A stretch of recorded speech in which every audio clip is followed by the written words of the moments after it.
Darling, you know that I want things to go our way.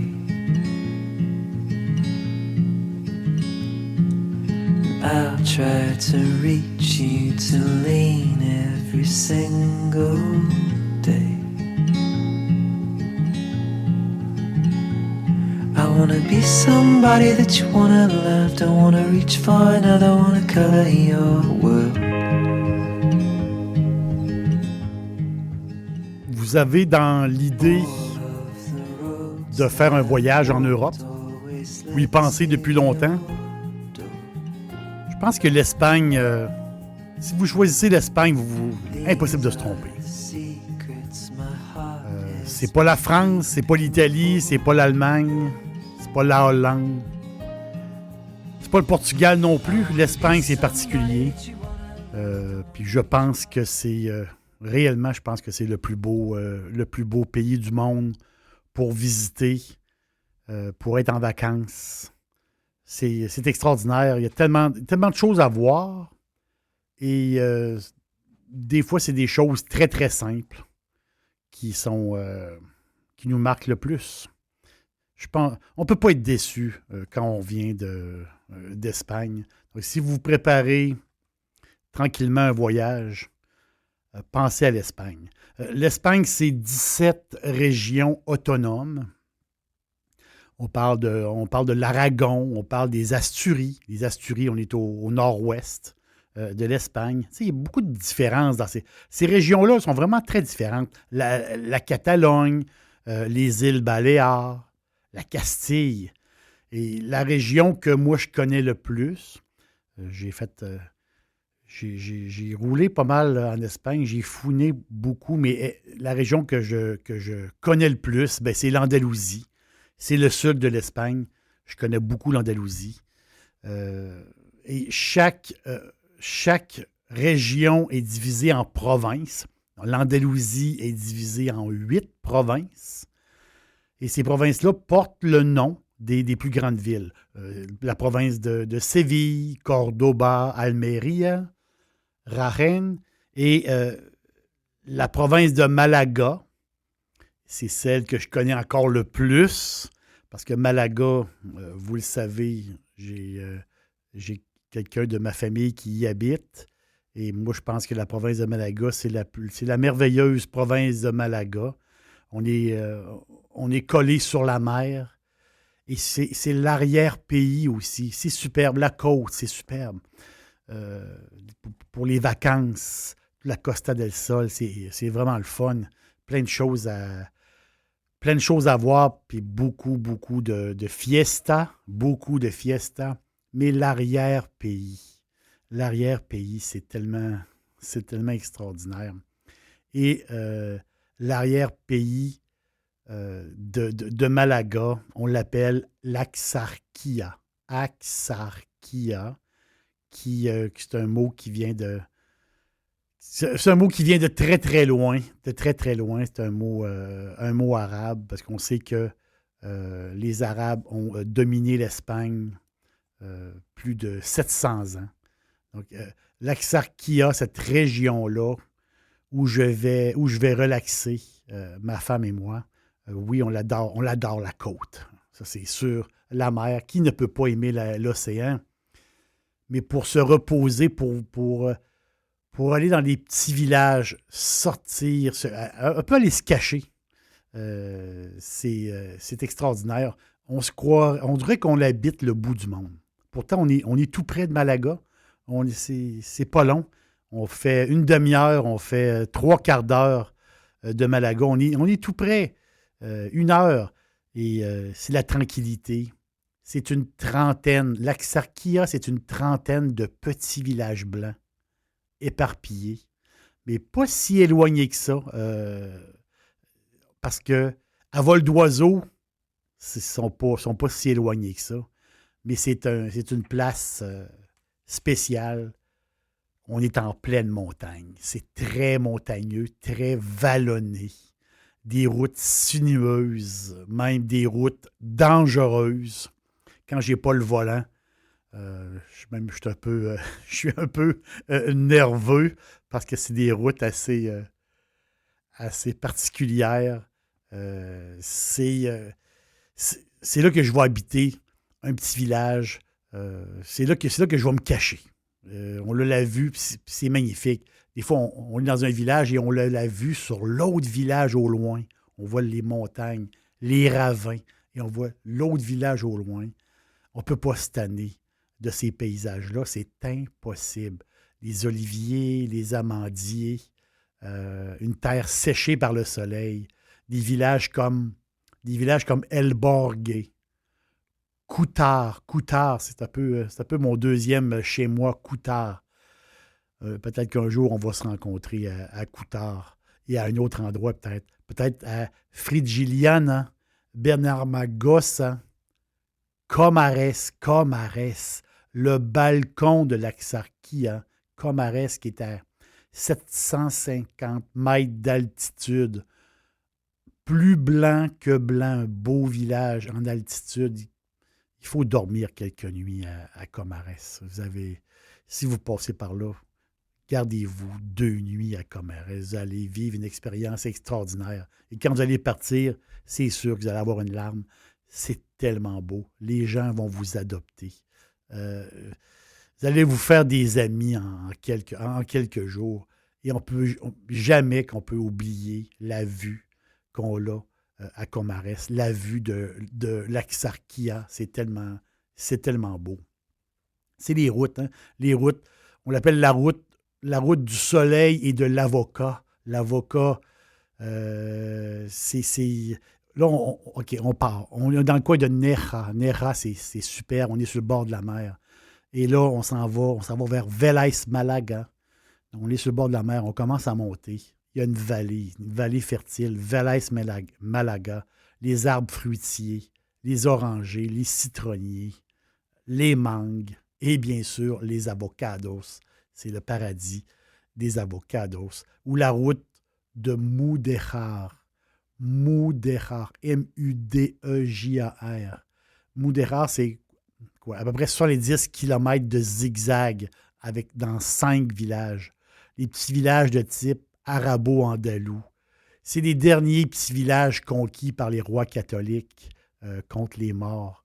C'est la route de Mudéjar, c'est pour les amants de l'histoire, ceux qui veulent s'imprégner de l'esprit des petits villages andalous. C'est extraordinaire. Puis aujourd'hui, on a tellement de possibilités de se louer un appartement ou de se louer une maison dans ces petits villages-là. Puis dans l'Axarquia, ce qui est le fun, comme je viens de vous le dire, c'est que c'est près de Malaga. Donc, on n'a pas beaucoup de route à faire et tombe on tombe dans un autre monde. C'est tout près, mais en même temps, quand on est là-bas, on se sent quasiment seul au monde. Mais les prix, on peut se louer des maisons dans la montagne à des prix vraiment, vraiment incroyables. C'est extraordinaire. Et la route du vin, il faut le dire, ben, c'est la route du Moscatel. Le Moscatel, le vin de Malaga. Les Malagueños disent le vin des montagnes. Le Moscatel ou le Muscat, c'est pareil. C'est un type de raisin jaune pâle. Des fois, il tire un petit peu sur le bleu. C'est un vin, c'est un raisin qui fait du vin très, très parfumé. Vraiment spécial.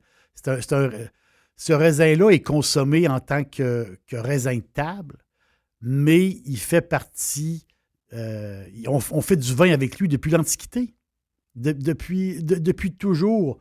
Justement, il y a 3000 ans, les Phéniciens ont planté le fameux muscat d'Alexandrie. Le muscat d'Alexandrie, ce raisin-là qui a été planté en Espagne. Et c'est le dernier, ou pas, je pense que c'est le dernier cépage qui n'a pas eu de croisement génétique dans toute l'histoire. Et ce raisin-là est intact depuis 3000 ans. C'est comme si les peuples anciens c'est comme si on buvait le même vin que les peuples anciens. Ça donne un drôle de feeling. Et là, les vignobles de Muscat, c'est les vignobles en pleine montagne, escarpés. Les mules, c'est des ânes qui travaillent, qui transportent. Tout est fait à la main. Les mules transportent à peu près, c'est des boîtes de 15 kilos de raisin récoltés à la main. On n'a pas le choix. Il ne peut pas rien avoir de mécanique. On est à flanc de montagne. C'est de l'artisanat millénaire. C'est tout à fait... c'est tout à fait magnifique. C'est extraordinaire. Qu'est-ce qui se fait là-bas? Et pour fêter le Moscatel, pour fêter le vin de Malaga, je vous parle de Jorge Ordóñez. Jorge Ordóñez, c'est un Malagueño. Lui, 2 fois, a été primé par Parker comme personnalité viticole de l'année. Ce n'est pas rien. Ordóñez, c'est un Malagueño qui, un jour, est allé aux États-Unis. Lui, il savait que les vins français, les vins italiens aux États-Unis étaient un peu saturés. Là, on est dans les années 80, début des années 90. Et lui est parti là-bas. Il a voulu faire connaître l'Espagne aux amateurs de vins américains. Il a voulu faire connaître l'Espagne aux Américains. Parce que pour les Américains, à l'époque, les vins espagnols, c'était comme des produits de masse ou des produits, on va le dire, bas de gamme. C'était pas du haut de gamme. Et lui, Ordóñez a travaillé pour faire connaître les vins espagnols. Et il a réussi. La connexion avec les Américains s'est faite. Ordóñez, qui adore l'Amérique, il va très, très souvent. Il vient souvent ici. Lui, c'est une référence pour le vin. Et Ordóñez, qui est situé un peu partout en Espagne, son travail, il le fait un peu partout, mais vu que c'est un Malagueño, il y a tout près de Malaga, c'est là qu'il cultive le fameux Muscat d'Alexandrie.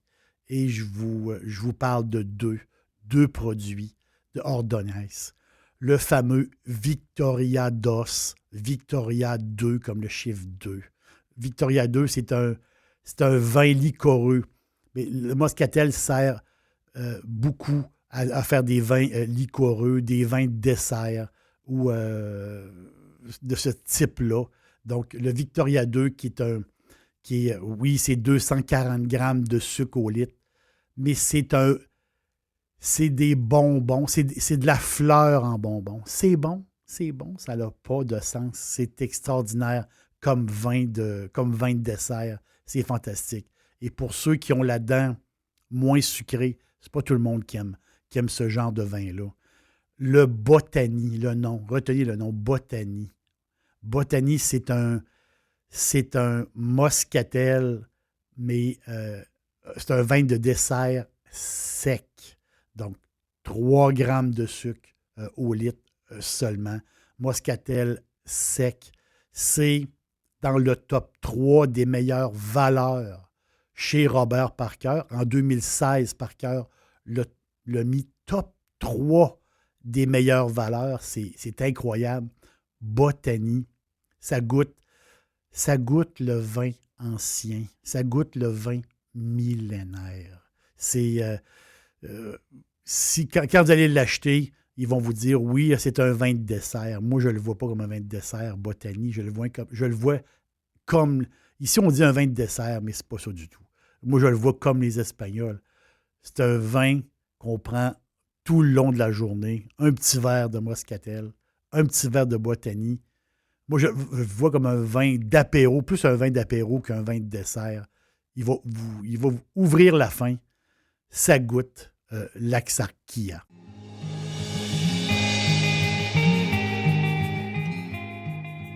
Si vous passez sur la Costa del Sol, puis vous n'avez pas le temps, vous ne pouvez pas vous rendre en montagne, parce que les routes sont sinueuses puis ça peut être un peu difficile. J'ai une solution pour vous, très simple. Un endroit où on peut goûter du sec, du demi-sec et tous les vins doux de l'arrière-pays. L'indice, c'est facile à retenir, dans mon podcast Malaga, la petite cathédrale.